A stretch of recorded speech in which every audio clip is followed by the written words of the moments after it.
arkadaşlar.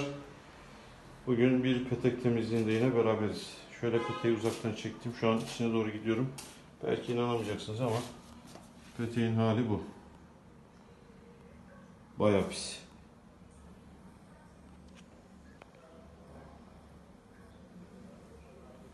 Bir peteği temizleyeceğiz. Temizlerken siz de bizi göreceksiniz. Yani birebir izleyeceksiniz. Çekime başlayabiliriz o anlamda.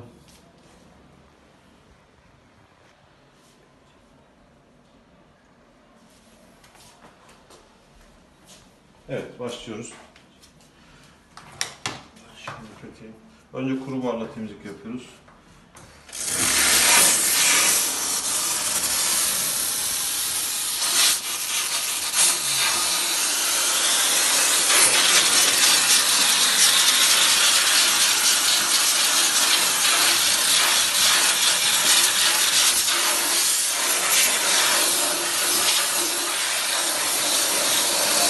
Var mı yani?